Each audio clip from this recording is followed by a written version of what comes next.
ஜாதி மத பேதமற்று வணிகர்களை ஓரினமாக ஒருங்கிணைத்து வாழ்நாளெல்லாம் வணிகர்களுக்காகவே உழைத்து வியாபாரிகளின் பாதுகாப்பு கேடயமாக திகழ்ந்த வணிகர் சங்க பேரவையின் முன்னோடி தலைவர் வெள்ளையனின் வாழ்க்கை பயணத்தை பார்ப்போம்.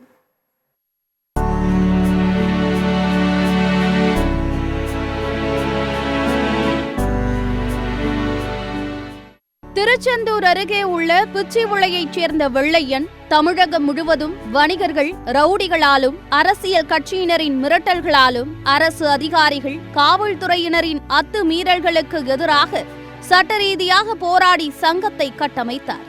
கால் நூற்றாண்டு காலமாக வணிகர்களின் பிரச்சினைகளுக்காக காவல் நிலையம் முதல் நீதிமன்றம் வரை போராடி வணிகர் சங்கங்களின் பேரவையை உருவாக்கினார். ஜாதி மத பேதமில்லாமல் அனைத்து வணிகர்களையும் வியாபாரிகள் என்ற ஓரினத்தில் ஒரு குடையின் கீழ் ஒருங்கிணைத்தவர் வெள்ளையன்.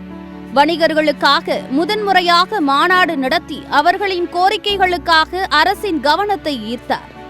வணிகர் சங்கம் என்ற வலிமையான அமைப்பை உருவாக்கி மே 1 தொழிலாளர் தினம் என்பதைப் போல மே 5ஆம் தேதியை வணிகர் தினமாக கடைபிடிக்க காரணமாக திகழ்ந்தார். தனியார் மயத்திற்கு எதிராக போர்க்குரல் எழுப்பியதுடன் ஆன்லைன் வர்த்தகத்தால் ஏற்படும் பாதிப்புகள், வாட் மதிப்பு கூட்டு வரி, ஜிஎஸ்டி வரியால் ஏற்பட்ட பாதிப்புகளுக்கு எதிராக குரல் கொடுத்தார்.